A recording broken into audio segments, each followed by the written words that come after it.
esta clase. Hoy vamos a continuar con lo que respecta a, después de haber realizado el diagnóstico, a realizar el tratamiento, ¿no? Y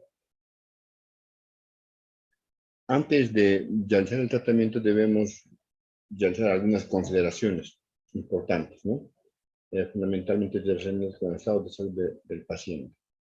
Uno de aquellos es precisamente llegar a determinar, llegar a evaluar, ¿no es cierto?, el estadio clínico del paciente. Ustedes saben, de acuerdo a la clasificación de la OMS, el estadio clínico se clasifica en tres, ¿no? El asintomático, leve, moderado, severo o avanzado, ¿no? Determinar eso, ¿no es cierto? Y determinar también el estado inmunológico del paciente, ¿no? Es decir, para eso, ¿qué solicitamos? La dosificación, la cuantificación, el recuento de los linfocitos CD4, que son el órgano blanco del virus, ¿no? O sea, determinar el número de células del linfocito CD4 que aún posee como viables el que está padeciendo la enfermedad, es decir, el huésped, ¿no? Ustedes recordarán que habíamos dicho que el valor referencial normal del número de linfocitos CD4 es de 500 a 1500 de células por milímetro cúbico, ¿no? Entonces, ¿cómo se determina el estado inmunológico? A través del recuento del linfocito CD4. Ahora, también debemos evaluar el estado de progresión del proceso infeccioso en el huésped de acuerdo a la actividad viral, es decir, a la replicación viral. Y para esto, ¿qué se solicita? Se debe solicitar la dosificación de lo que se llama la carga viral, ¿no?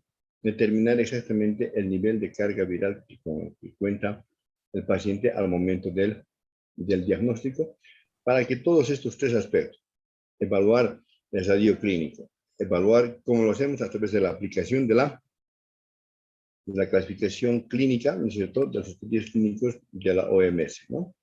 Determinar el estado inmunológico del paciente, determinar el estado viral del paciente, es decir, el número de copias del virus que tiene en su organismo, ¿no? ¿Para qué? Para poder determinar si se va a iniciar o no el tratamiento antirretroviral. Y se va a iniciar para tener una línea de base, ¿no es cierto? Y a partir de esto, de estos datos, de esta información, llegar a hacer posteriormente el seguimiento y monitoreo del paciente. Si existe una adecuada evolución, es decir, una buena evolución, o la evolución es estacionaria o la evolución es desfavorable. Ustedes saben que en medicina manejamos tres tipos de evolución, ¿no? Evolución estacionaria, favorable y desfavorable, para llegar a determinar eso. Porque de la determinación de ese tipo de evolución vamos a poder determinar, ¿no es cierto?, el cambio de esquema terapéutico, ¿no es cierto?, o el tratamiento de otras patologías que concomitantemente pueden estar cursando el paciente, como sucede en la fase de SIDA, donde la característica es que, aparte de estar infectado por VIH, el paciente interfiere con procesos infecciosos oportunistas, ¿no es cierto?, para determinar aquello, ¿no? Y finalmente, tendremos que determinar, ¿no es cierto?, si se determina iniciar tratamiento antirretroviral en el paciente, debemos explicar al paciente que la terapia antirretroviral es de por vida, ¿no es cierto?, que no le va a sanar, pero sí le va a permitir mejorar su calidad de vida, ¿no es cierto?, y que además este tratamiento que es de por vida, ¿no es cierto?, tiene muchos efectos colaterales. Uno de los efectos colaterales fundamentales de los medicamentos antirretrovirales son precisamente los efectos tóxicos que tienen estos fármacos, ¿no? Y los efectos no solamente tóxicos, sino también otros efectos adversos, como son las interferencias inmunológicas que presenta el paciente como consecuencia del inicio del tratamiento antirretroviral.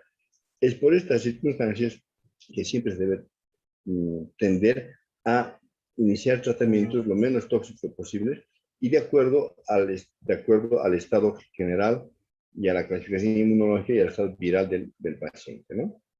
Es importante tomar en cuenta estos cuatro elementos antes de iniciar tratamiento antirretroviral.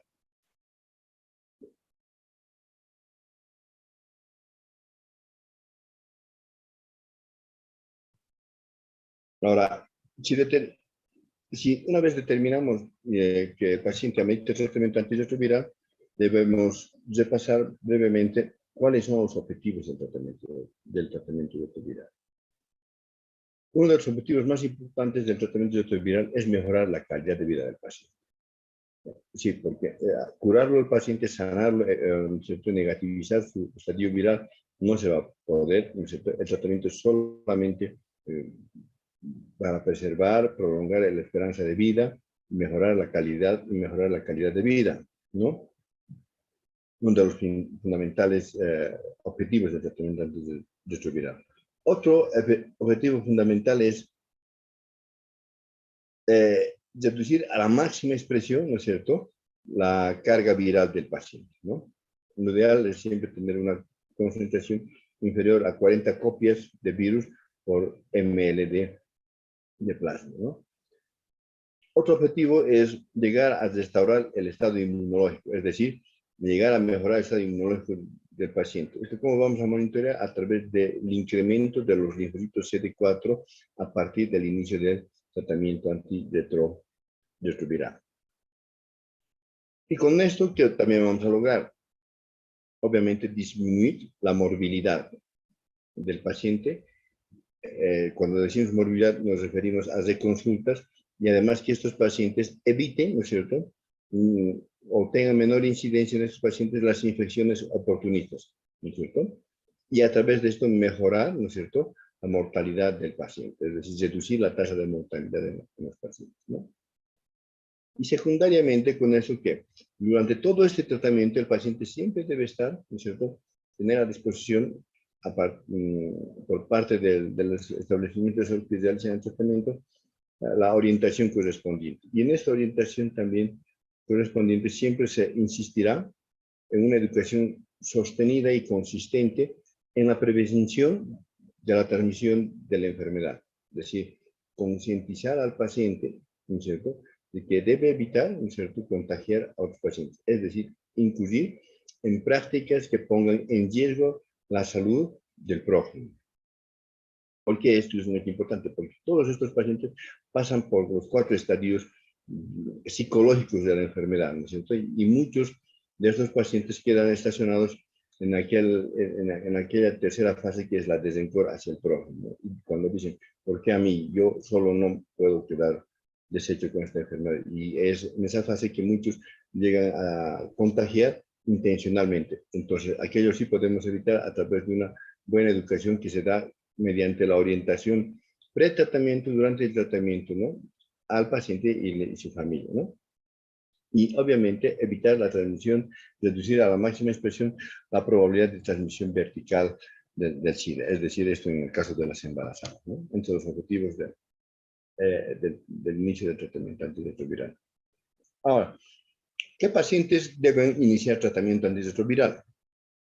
Como dijimos ya el día de ayer, todos los pacientes que estén en un estadio 3 o 4 de la clasificación clínica de la OMS, ¿no es cierto?, independientemente de si tienen o no infecciones oportunistas o el estado en que se encuentra el paciente, pero si están clasificados entre el grupo 3 y 4, estos sí ameritan inmediatamente iniciar tratamiento antirretroviral con ese criterio clínico.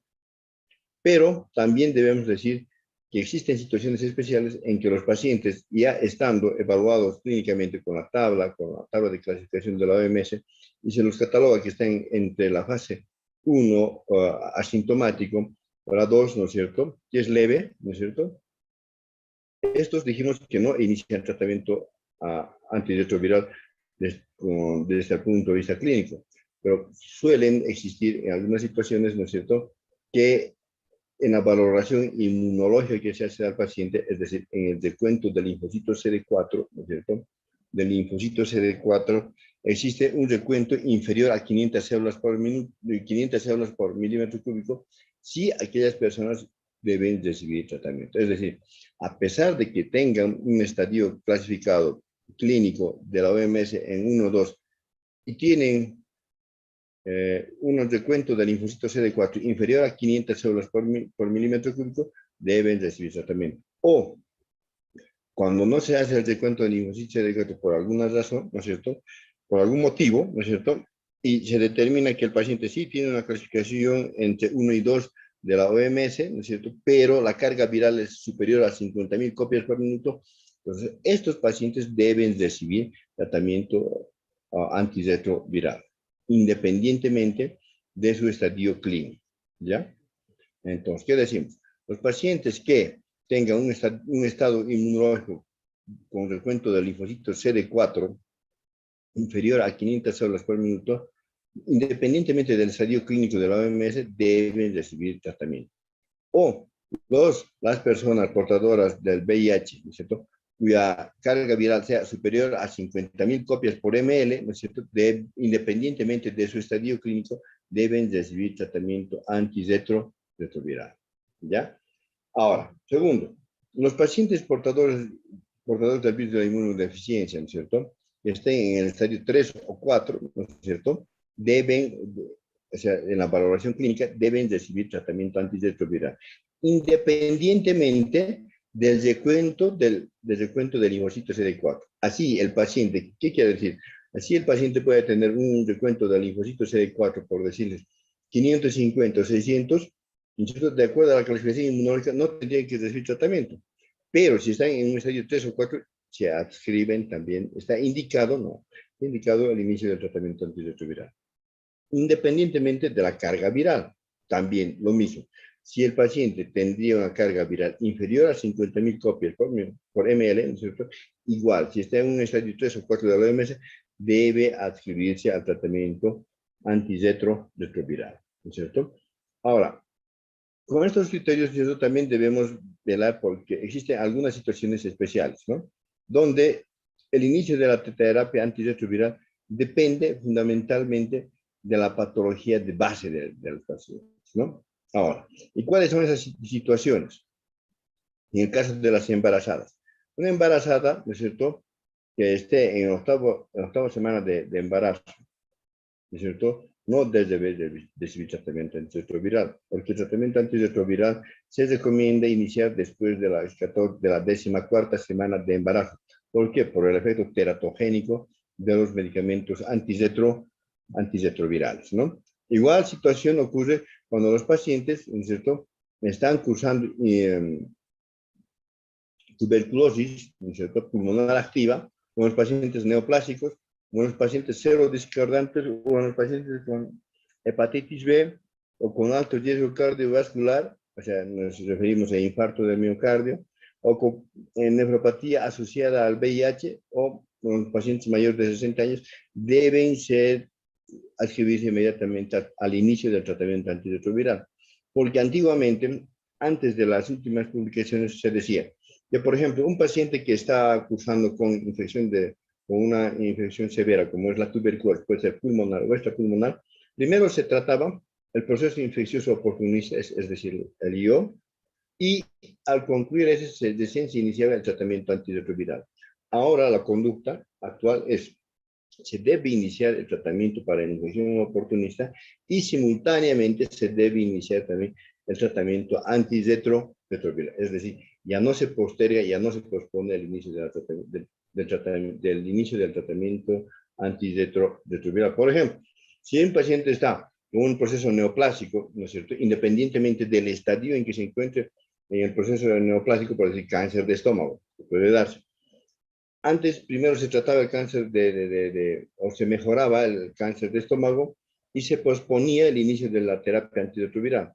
Actualmente la conducta que es iniciar simultáneamente ambos tratamientos, es decir, para el cáncer, o sea, los antineoplásicos, los citostáticos, más el tratamiento antirretroviral. Igual en el caso de la hepatitis. Obviamente, en el caso de la hepatitis, siempre primero realizando los exámenes complementarios que corresponden. Es decir, realizar un perfil hepático, determinar la calidad de funcionamiento hepático a través de la bilirrubinemia, transaminasas, albúmina, ¿no es cierto? Y determinar así el clearance hepático y dosificar los medicamentos antirretrovirales de acuerdo al clearance hepático, ¿no? Lo mismo la nefropatía asociada al VIH. El paciente en insuficiencia renal por nefropatía asociada a la infección por VIH, se debe de tener el clearance renal, ¿no es cierto? Y administrar a dosis renal el tratamiento o el inicio del tratamiento antirretroviral, ¿no? Entonces, en estas situaciones se inicia simultáneamente el tratamiento de las IOS o la patología concomitante más el tratamiento antirretroviral específico, ¿no?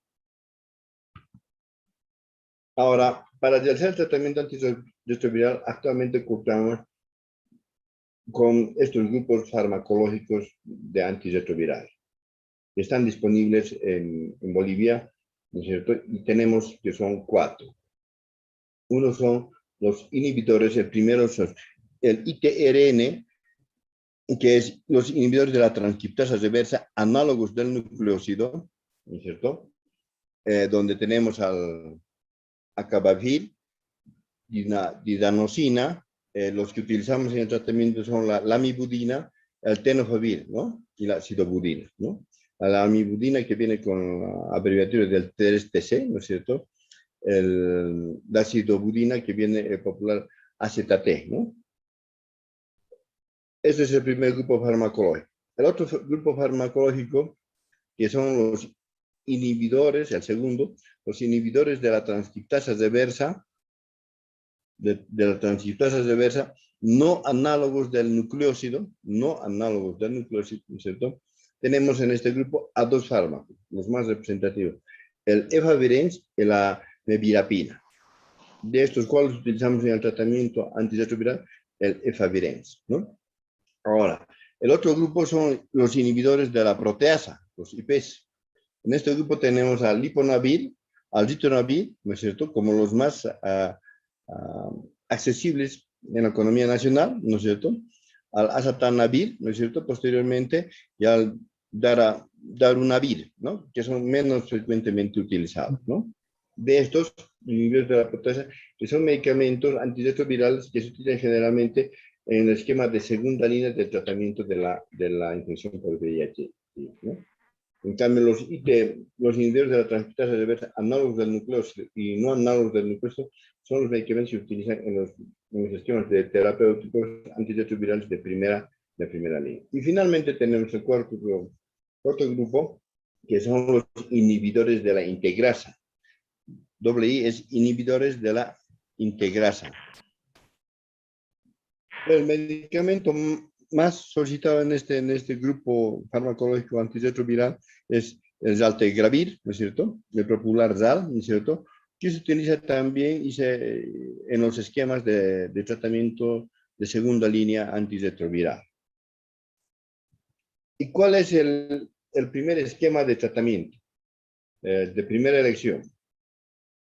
Está compuesto por 2 inhibidores de la transcriptasa reversa análogos del nucleócido, 2, ¿no es cierto?, análogos del inhibidor de la transcriptasa reversa análogos del nucleócido, y un inhibidor de la transcriptasa reversa no análogos del nucleócido. Los inhibidores de la transcriptasa reversa análogos del nucleócido son el tenofovir, que viene en comprimido de 300 miligramos, y la lamivudina, que vienen comprimidos de 300 miligramos, ¿no? Y este esquema de tratamiento está compuesto por un inhibidor de la transcriptasa reversa no análogos del nucleócido, que es el efavirenz, que viene en comprimidos de 600 miligramos. Este esquema de tratamiento es de una sola toma diaria en 24 horas, ¿no es cierto? Ha demostrado ser altamente efectivo, ¿no es cierto? Porque hasta hace unos 5 o 10 años, el gran problema era que el virus había desarrollado gran resistencia a los antirretrovirales estandarizados. ¿Cuál era el problema? Que en el mundo no existía esquemas de tratamiento específicos, recomendados, ¿no? Uno diagnosticaba infección por VIH y prescribía el esquema que más le convenía, ¿no? De tal modo que en el mundo se estima que hasta antes de la década del 2010, se tenía aproximadamente más de 150 esquemas de tratamiento antirretroviral. Ya a partir del 2008-2009, se intenta estandarizar los esquemas de tratamiento antirretroviral, ¿no es cierto? Esto en base a lo que era la Organización Mundial de Naciones Unidas, que crea una oficina, que es el ONU-SIDA, ¿no es cierto?, que es la que da las reglas y normativas internacionales para el tratamiento antirretroviral, ¿no? Y este tratamiento, además, deben conocer ustedes jóvenes, que es de entrega gratuita por parte del Estado, ¿no? Porque existe un fondo internacional que apoya para la compra de estos medicamentos y pone su contraparte el Estado, en este caso de nuestro país, ¿no es cierto?, para la compra y entregar en forma gratuita al beneficiario, ¿no? O sea, al paciente infectado con el virus de la inmunodeficiencia. Una vez que hemos realizado, iniciado el tratamiento antirretroviral, ¿qué debemos realizar? El seguimiento del paciente. ¿Y cómo realizamos el seguimiento? Uno, evaluando clínicamente.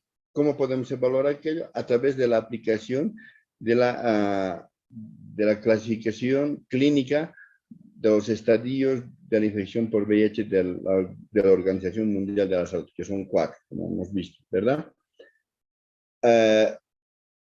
A través del seguimiento, del recuento, el seguimiento del estado inmunológico del paciente, a través de la dosificación del número de linfocitos CD4 en el paciente, ¿no?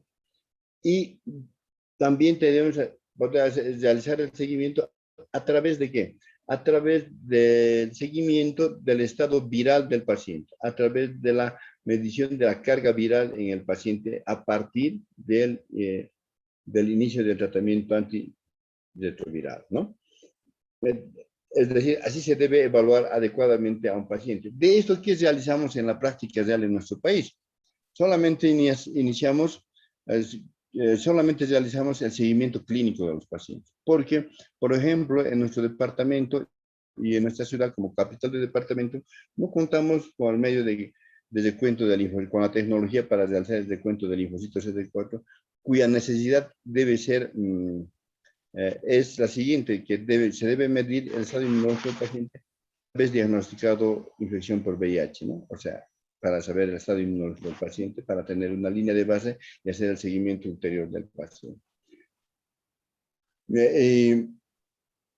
Y si el paciente tiene un recuento en ese momento del diagnóstico de la infección por VIH, tiene un recuento del linfocito CD4 inferior a 200, inferior a 200 células por milímetro cúbico, el seguimiento se debe hacer también con este recuento del linfocito CD4 cada 6 meses, ¿no? Pero si el recuento del linfocito CD4 es mayor a 200 células por milímetro cúbico, el seguimiento se debe realizar, o el nuevo recuento del linfocito CD4 se debe realizar aproximadamente cada 12 meses, es decir, en forma anual, ¿no? Ahora, ¿cómo realizamos el seguimiento clínico? Ese es el seguimiento inmunológico a través del recuento del linfocito CD4. ¿Cómo realizamos el seguimiento clínico del VIH? A partir del diagnóstico, digamos, hemos diagnosticado infección por VIH, ¿no es cierto? Y clasificamos que se encuentra en el estadio 2, por ejemplo, ¿no? Entonces, a partir del inicio del tratamiento antirretroviral, ¿no es cierto?, esta clasificación tendría que ir mejorando, ¿no? O por lo menos mínimamente no avanzar más, es decir, pasar a una fase 3 de la clasificación de la OMS, porque aquello significaría ya fracaso terapéutico, ¿no? Mínimamente tendrá que mantenerse en ese estadio o retornar a un estadio 1, que es cosa más difícil, ¿no es cierto? Pero mínimamente evitar la progresión de aquel, ¿no? Para determinar si es una evolución favorable o desfavorable, o estacionaria, ¿no? Eso es seguimiento, es ver el tipo de evolución que tiene el paciente, es decir, si es favorable, desfavorable o estacionario, ¿no? ¿Y cómo vamos a poder ver?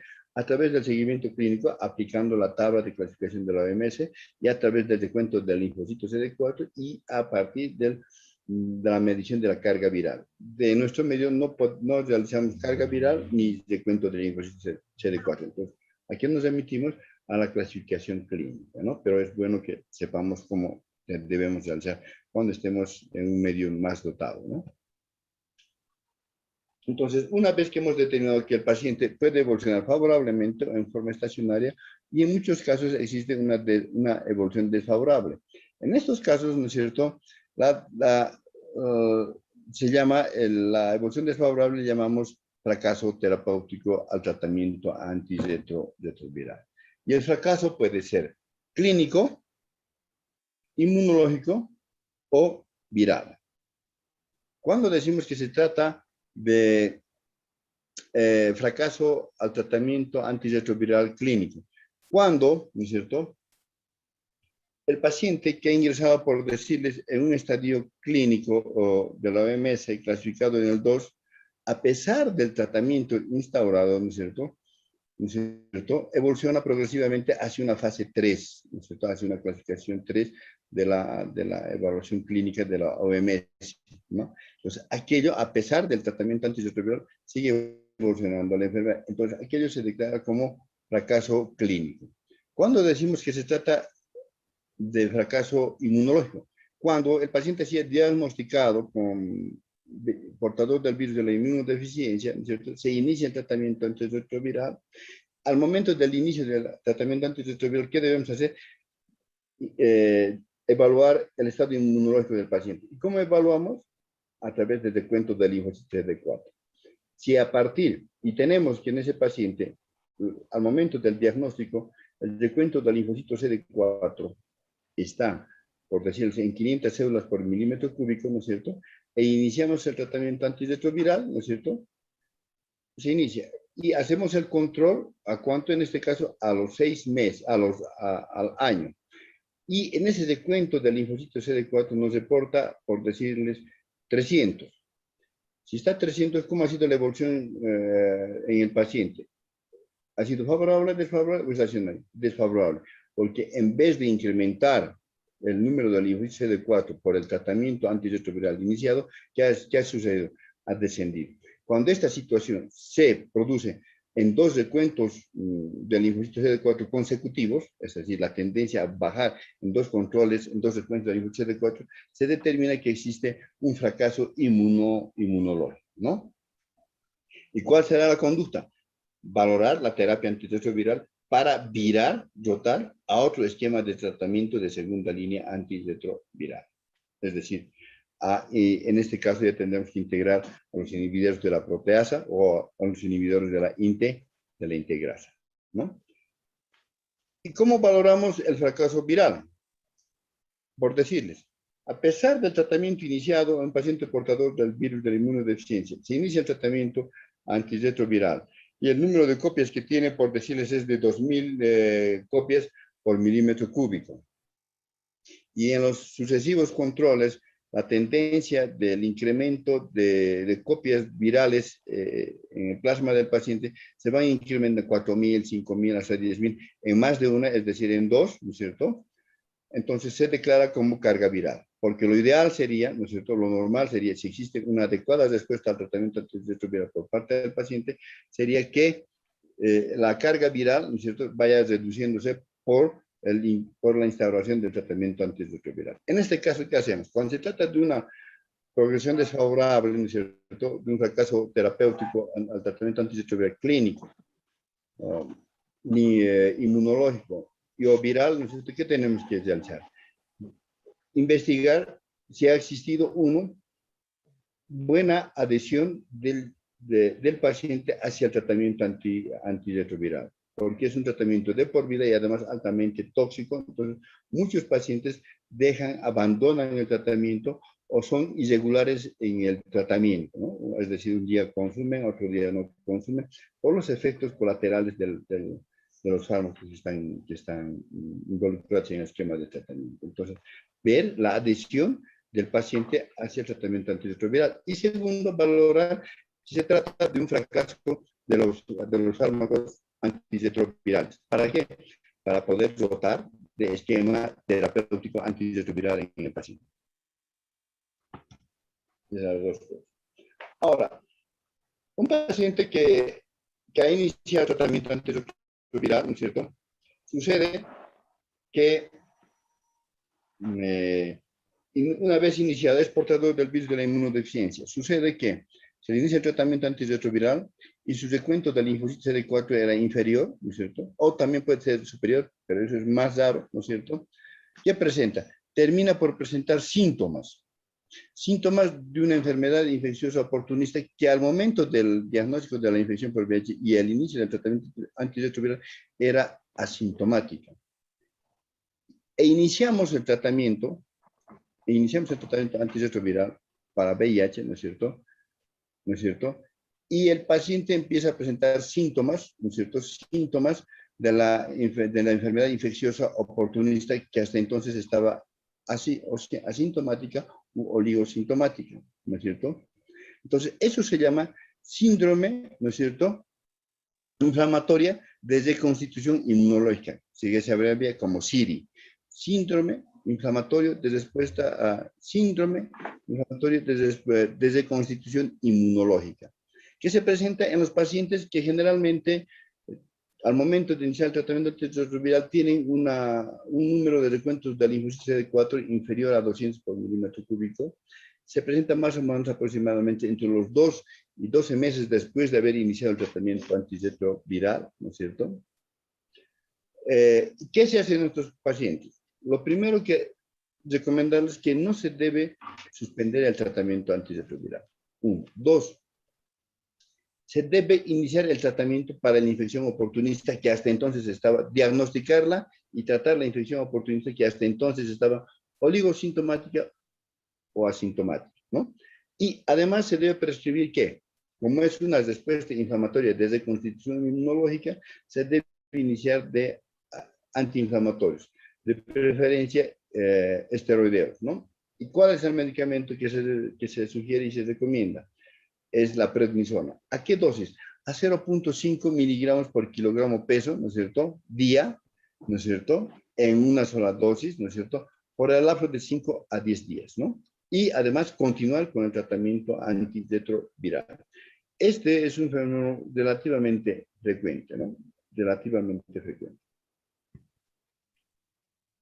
Hay otra situación que también es conveniente conocerla y a la cual nosotros estamos expuestos.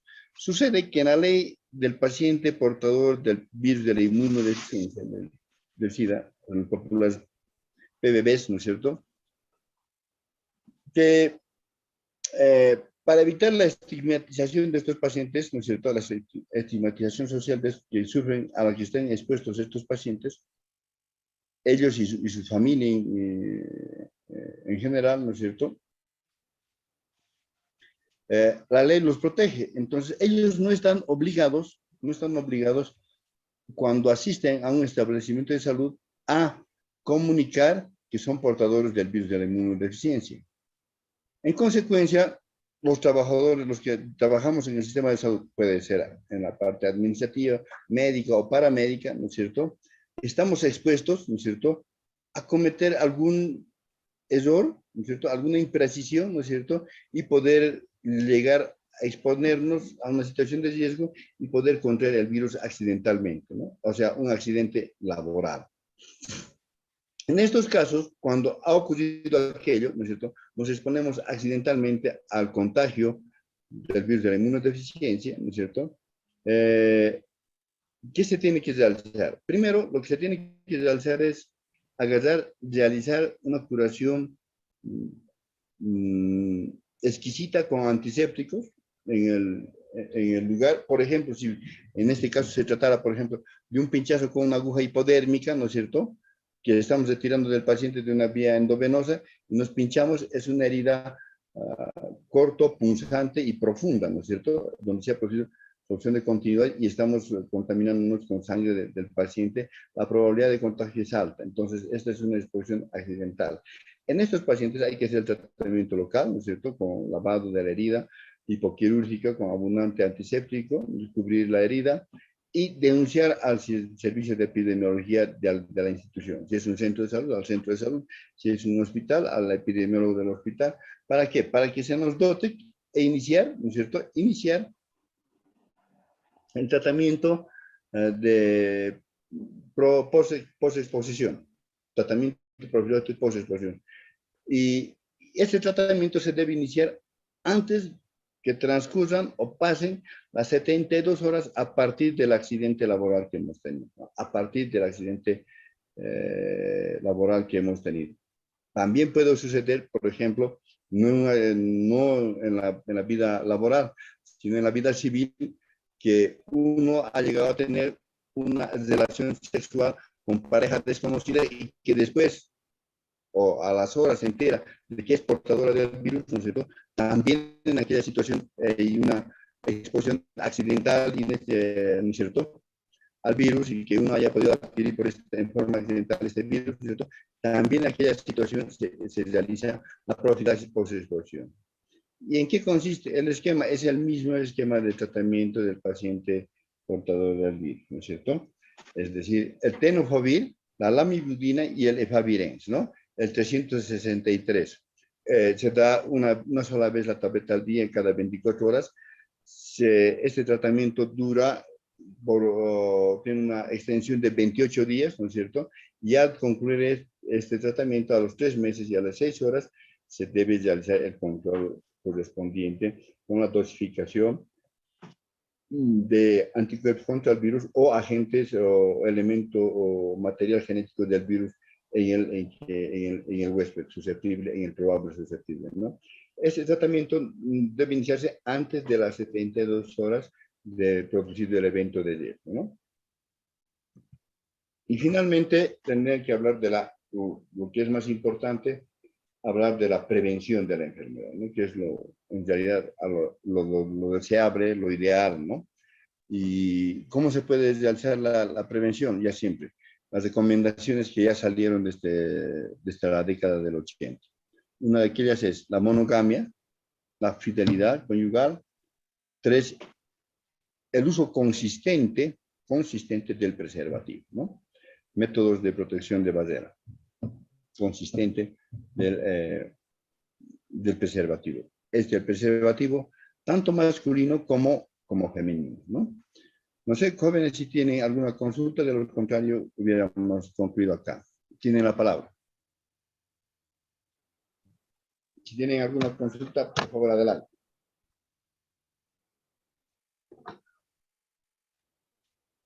Pero indicarles, como no hay consultas, indicarles que su presidente seguramente les va a consultar y me tienen que confirmar la fecha de examen. De acuerdo al rol de exámenes, nos toca dar el tercer parcial el día lunes, ¿no? Si no se modifica el calendario, estaríamos empezando el examen aproximadamente entre las 3 y 4 de la tarde, o sea, por la tarde. Creo esta vez al grupo A inicial y luego al grupo B. Y el final está fijado para el día 14 de octubre, es decir, para el día jueves. Conversé con su dirigente y tienen que confirmarme las fechas, ¿no? Sin otro particular, y si es el caso de que posterguen o modifiquen la fecha de examen, estaríamos pasando clases el día lunes, de 3 a 4, los dos grupos simultáneamente. En otro particular, que tengan muy buena tarde, hasta la próxima semana, jóvenes.